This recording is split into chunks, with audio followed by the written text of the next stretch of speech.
alladzi arsala rasulahu bil huda wa dinil haqq liyudhhirahu 'alad dini kullih wa kafa billahi syahida. Asyhadu an la ilaha illallah wahdahu la syarikalah wa asyhadu anna Muhammadan abduhu wa rasuluh la nabiyya ba'dah. Allahumma sholli wa sallim wa barik ala Muhammad wa ala alihi wa ashabihi ajma'in. Amma ba'd. Qala Allah ta'ala fi kitabil karim, a'udzu billahi minasy syaithanir rajim. Ya ayyuhalladzina amanu taqullaha haqqa tuqatih wa la tamutunna illa wa antum muslimun. Wa qala fi ayatil ukhra walladzina yunfiquna fis sarra'i wal dharra wal kadhiminal ghaidz wal 'afina 'anil nas wallahu yuhibbul muhsinin. Bapak, Ibu, para jamaah subuh rahimakumullah.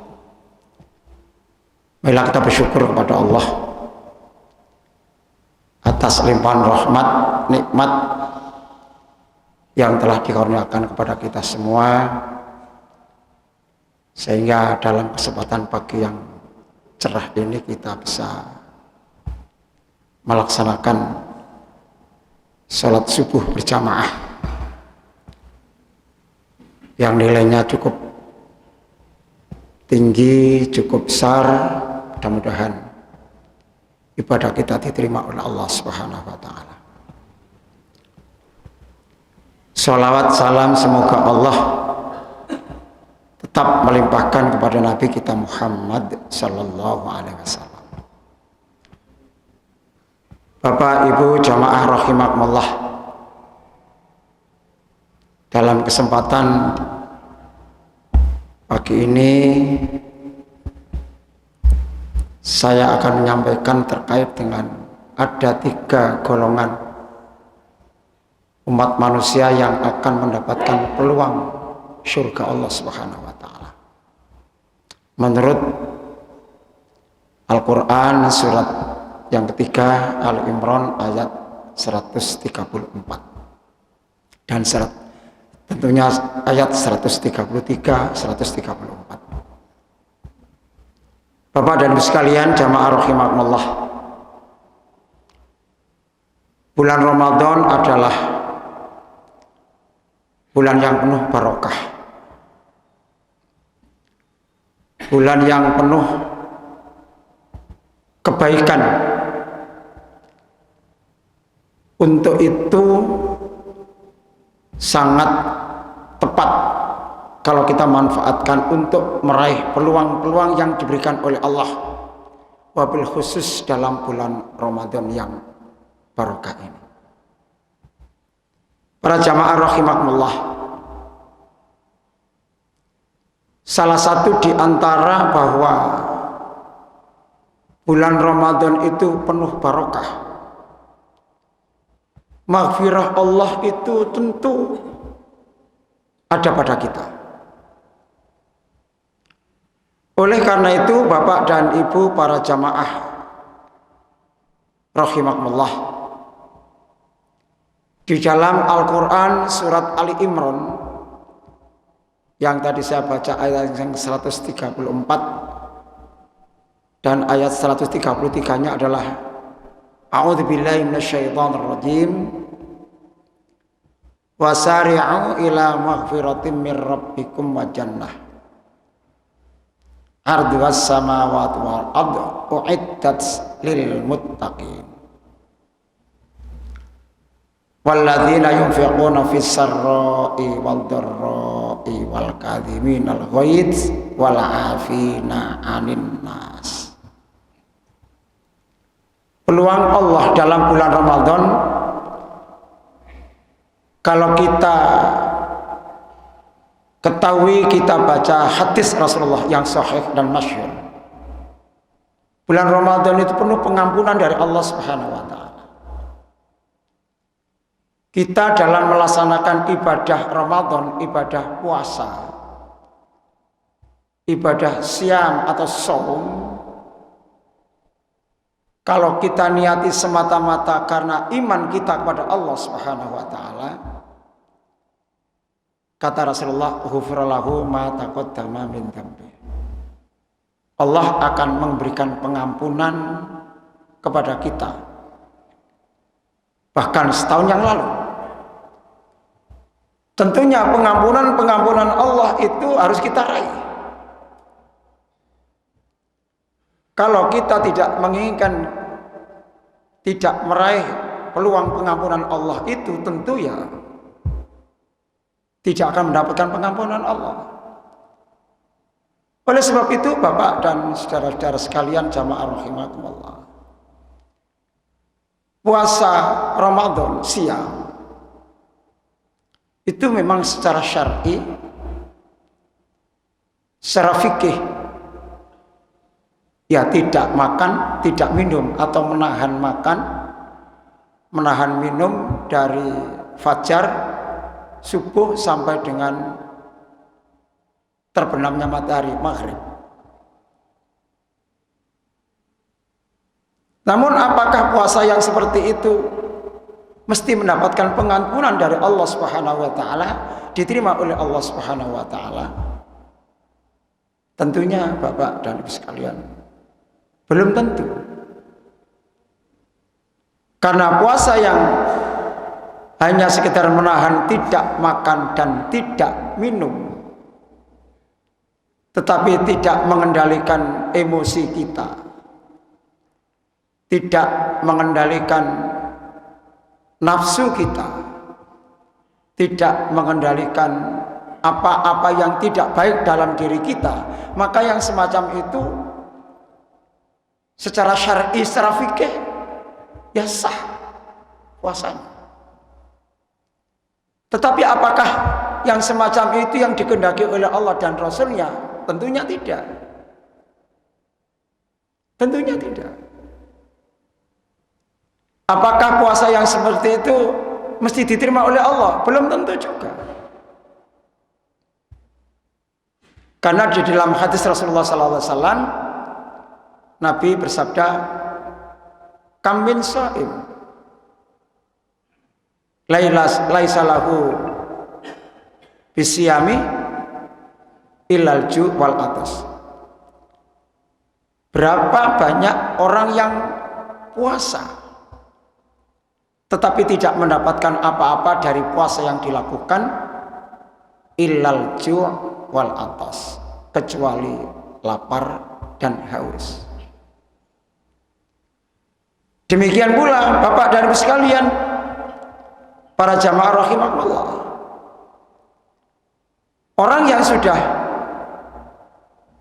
apakah orang yang puasa tadi dalam arti puasa yang sebenarnya, apakah orang yang makan atau minum di siang hari itu puasanya tidak sah atau tidak diterima oleh Allah?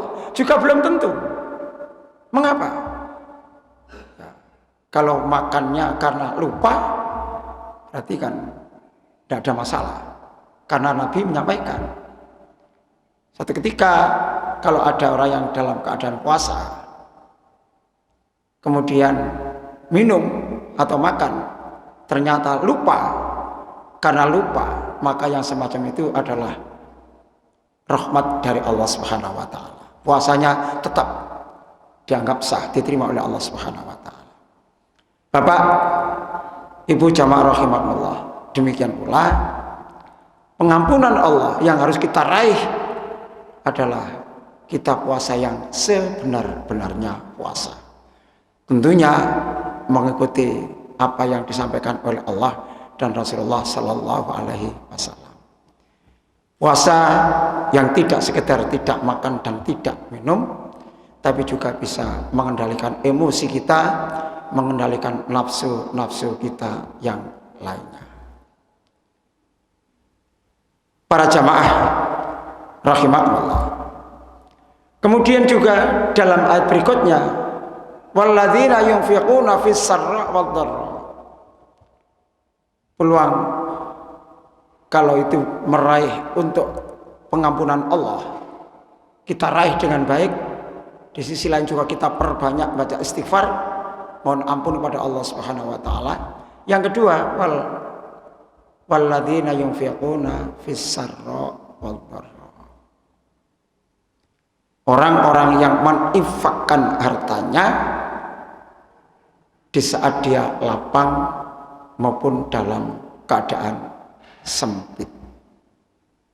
Kalau kita hubungkan dengan Ramadan, yang tadi saya sampaikan bahwa kita mendapatkan pulang yang amat besar dari Allah Subhanahu wa taala dalam bulan Ramadan ini, maka kita perbanyak berinfak, bersedekah. Infak sedekah, tentu Bapak dan Ibu sekalian, memang konotasi kita berinfak bersedekah itu dengan materi. Apakah itu dengan uang, apakah itu dengan makanan, lebih-lebih dalam bulan Ramadan. Yang juga banyak hadis Rasulullah SAW menyampaikan, barang siapa yang memberikan buka kepada orang yang berpuasa, maka orang yang memberikan buka kepada orang yang berpuasa itu akan mendapatkan pahala seperti pahalanya orang yang diberi buka yang sedang berpuasa itu. Itu terkait dengan infak dengan materi. Namun demikian, Ibu dan Bapak jamaah rahimakumullah, dalam ayat itu Allah menegaskan wad-dharra, atau dalam keadaan sempit. Kalau kita dalam keadaan lapang untuk berinfak dengan harta yang telah kita miliki, sebagian harta yang telah kita miliki memang tepat. Tetapi bagaimana andai kata suatu ketika kita dalam kondisi sempit, apakah kita harus berhenti untuk berinfak? Apakah kita harus berhenti untuk bersedekah? Tentu tidak. Maka karena berinfak dan bersedekah itu, kalau dalam ayat itu Allah menegaskan, meskipun dalam keadaan sempit, artinya masih banyak hal yang perlu kita lakukan, masih banyak hal yang bisa kita lakukan dalam rangka untuk berinfak dan bersedekah.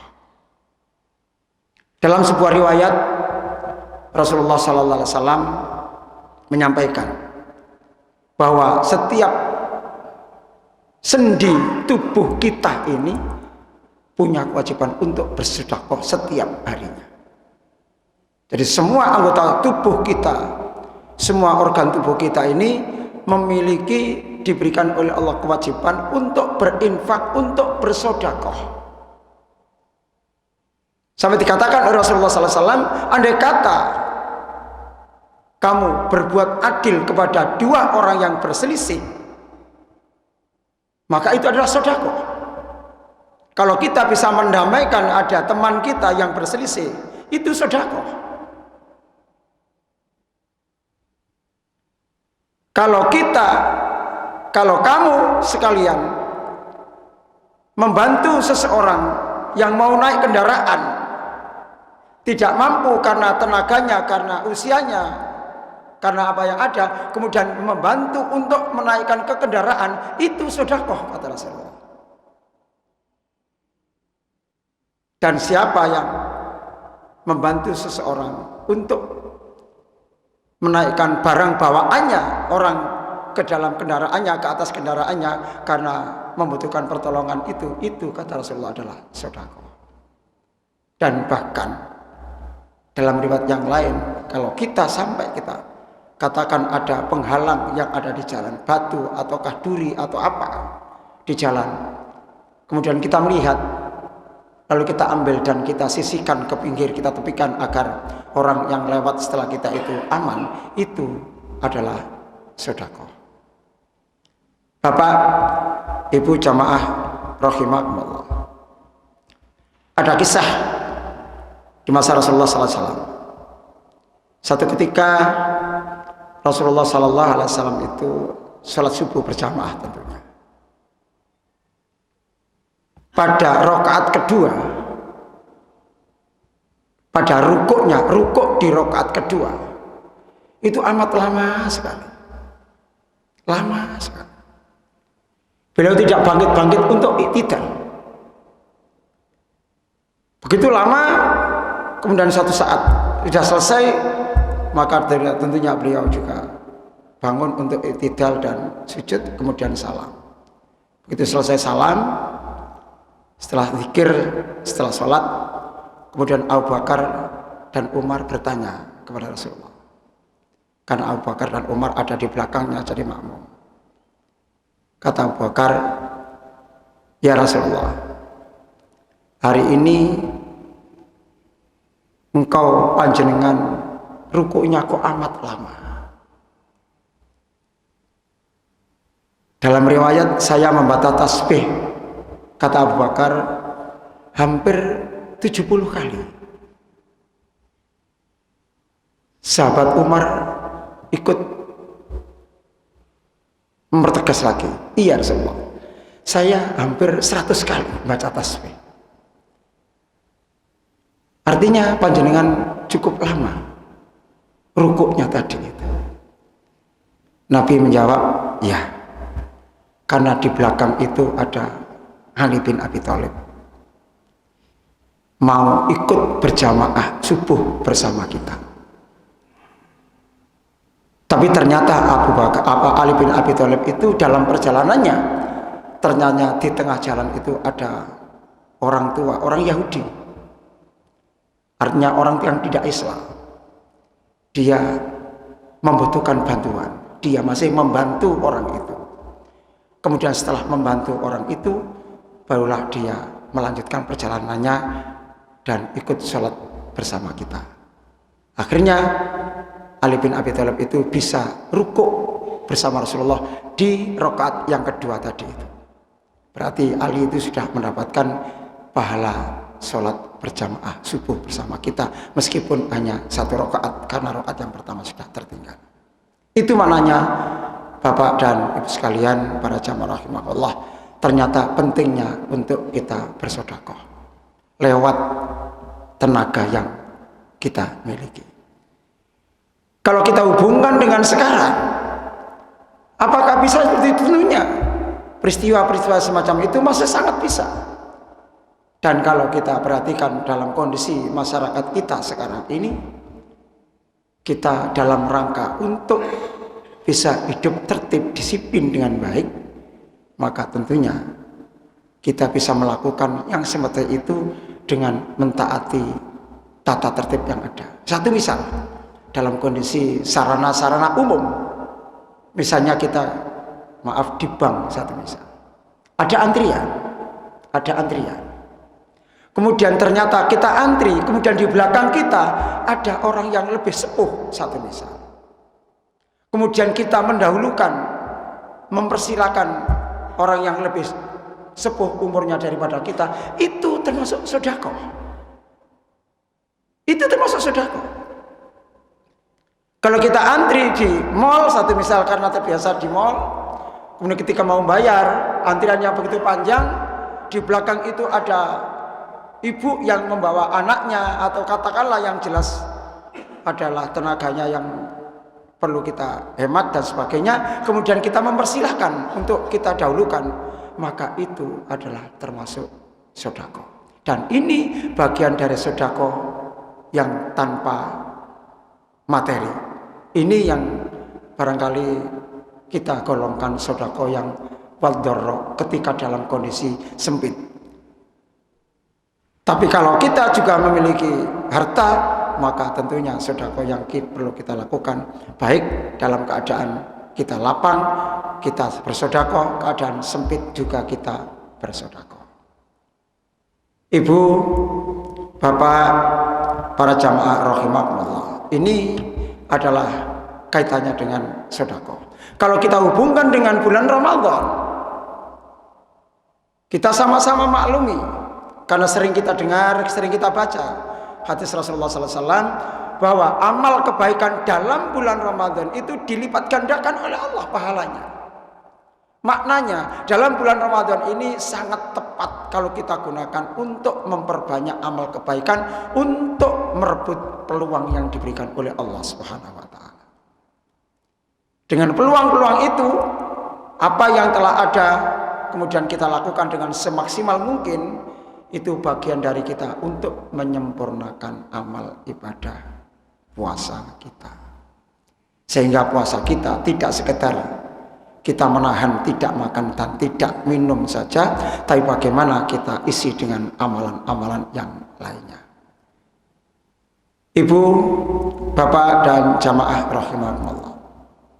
Berikutnya adalah pulang yang diberikan oleh Allah adalah golongan orang-orang yang bisa mengendalikan emosi. Wal kadhiminal ghaidh. Orang yang mampu untuk mengendalikan diri ketika dia marah. Bapak dan Ibu sekalian, marah, apakah tidak boleh orang itu marah? Ya, tentunya saya tidak mengatakan tidak boleh. Ya boleh-boleh saja, tapi marah yang terkendali. Jangan sampai kita marah dalam keadaan sampai tidak terkendali.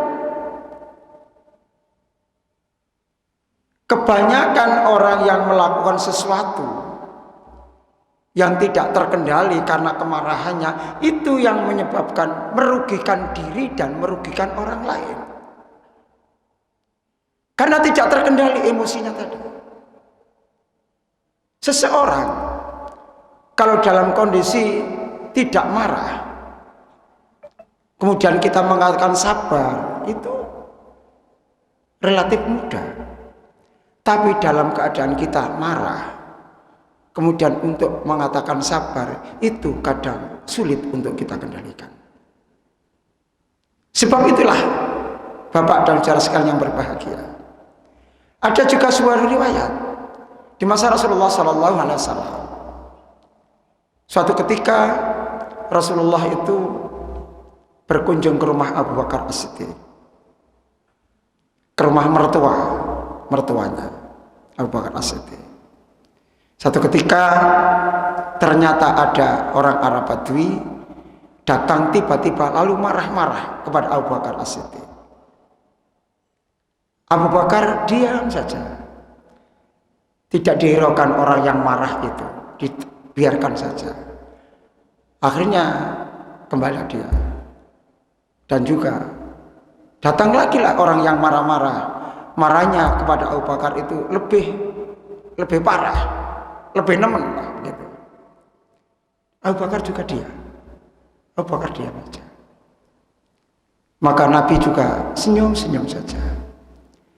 Begitu ternyata ada lagi orang yang datang untuk memarahi Abu Bakar itu, apa persoalannya juga tidak diceritakan dalam riwayat.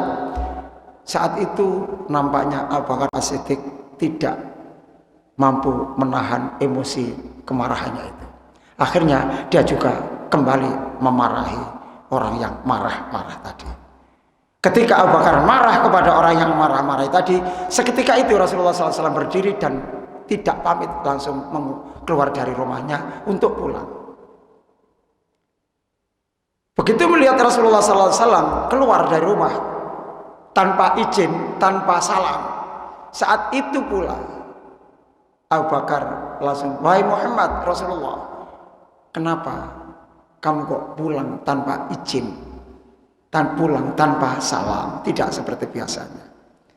Rasulullah menegaskan, iya, karena engkau telah marah dan saya tidak suka dengan kemarahan itu, karena orang yang marah itu berarti dikuasai oleh setan dan Allah tidak suka kepada orang yang marah itu. Saat itu pula Abu Bakar sadar bahwa dirinya tidak mampu mengendalikan amarah ketika ada sesuatu yang membuat dirinya marah. Bapak dan Ibu jamaah rahimakumullah, kalau kita hubungkan dengan Ramadan kembali, peluang yang diberikan oleh Allah dalam bulan Ramadan, ada sebuah hadis Rasulullah SAW.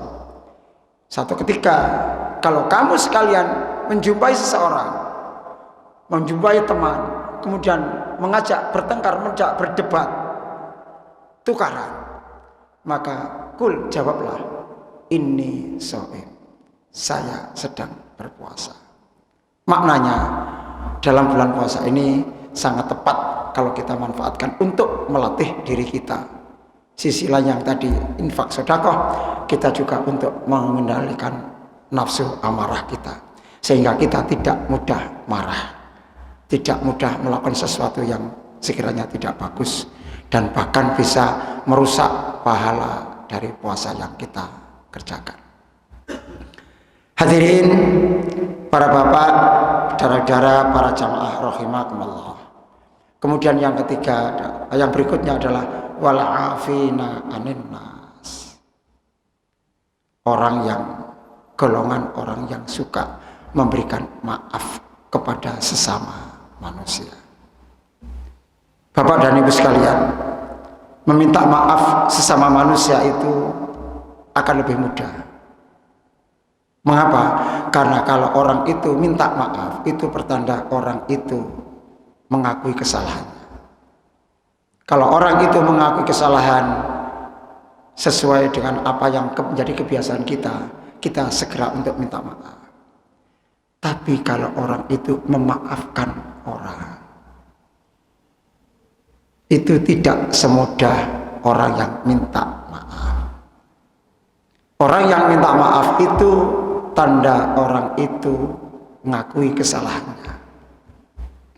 Tapi orang yang memaafkan orang lain, belum tentu orang itu mau mengakui kesalahan dan kekhilafannya.